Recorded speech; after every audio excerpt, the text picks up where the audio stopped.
Hey guys, welcome back. So in this video I'm going to start with a fresh topic called consumer.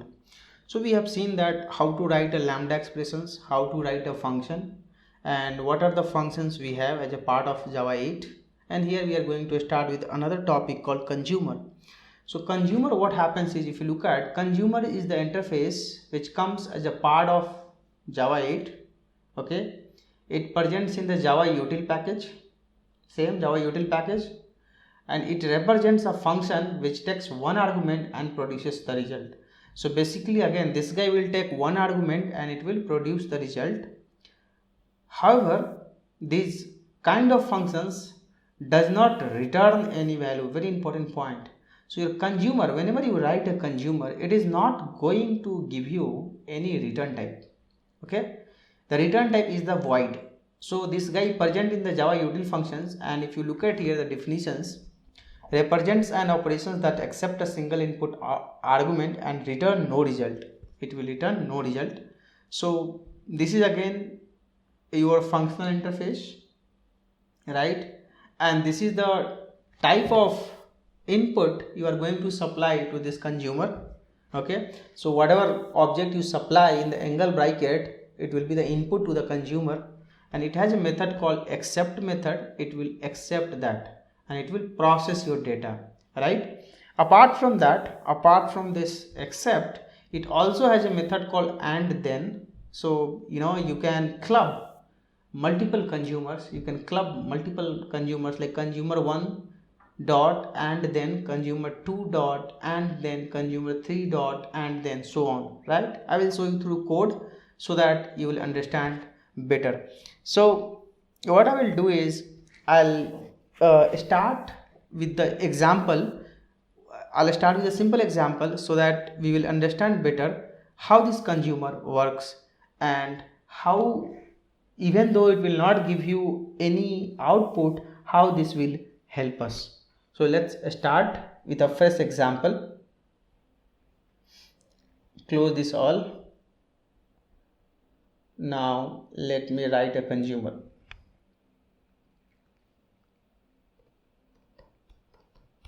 Consumer 1.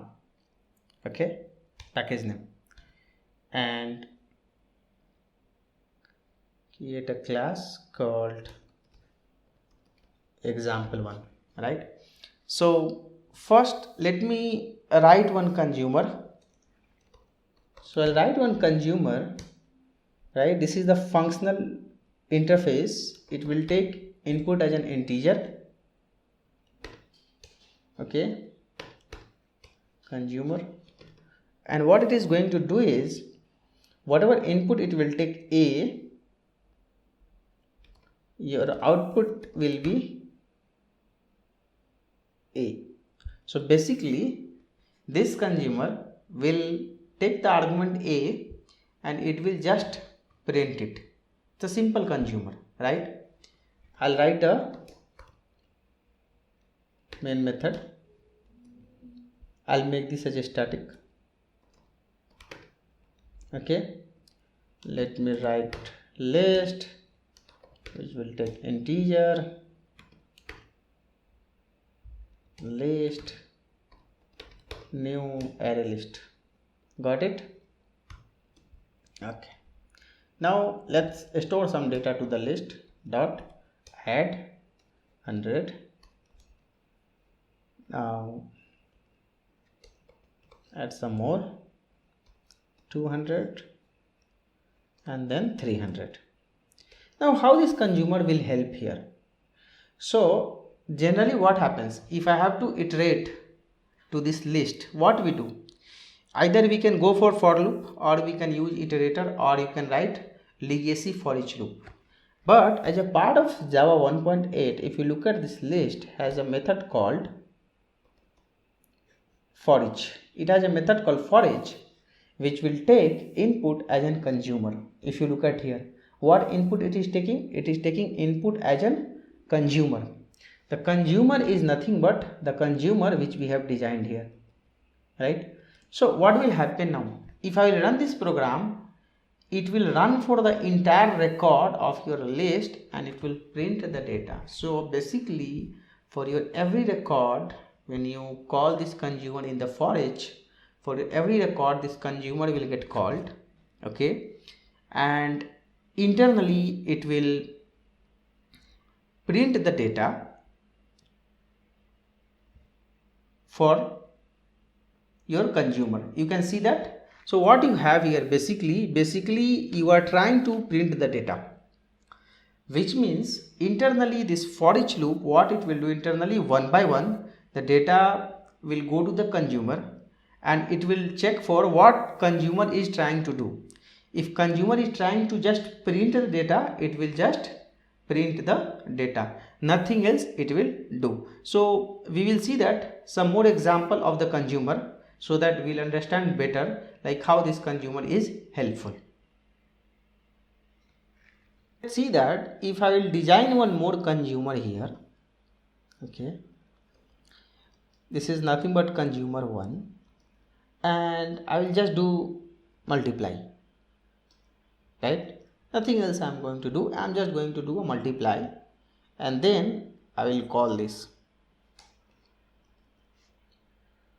consumer 1. So now what happens? This for each loop will run, it will do a multiply and your output is going to be multiplication.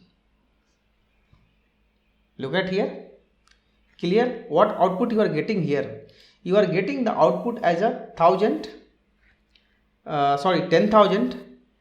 40,000 and then you are getting that 90,000, right? You understood? Basically this consumer is not giving you any output, it is just processing your data, right? Now let's say with the help of consumer I want to generate another list. Is it possible? Can I do that? Okay, let me try that whether this is possible or not. So what I will do, I'll create a list, a fresh list,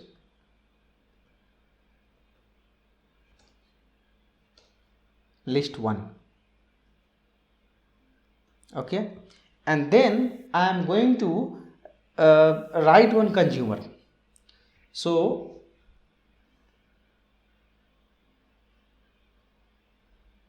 can I create this outside so that I can write, or that's fine, I can keep it here also. I can write consumer here itself. So what consumer I will write is, I'll copy this,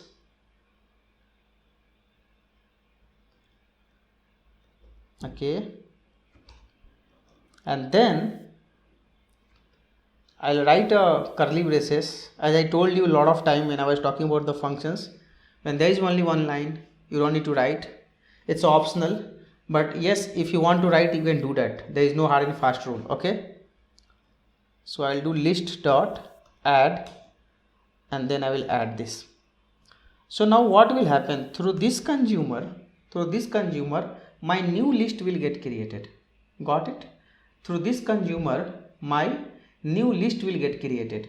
So if I have to go and if I have to call dot for each and consumer, let me give the name equal to 2,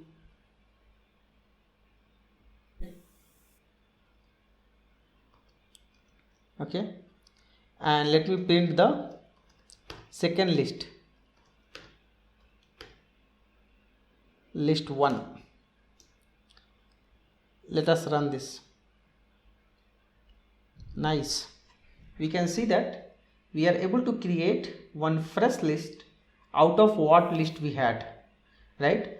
So basically whenever you write a consumer, it's up to you what is your business logic, what you want to get out of it, right? It's all up to you. So let's say here you can see that I did a print, I also multiplied, and then finally I generated one more new list out of my existing list, right?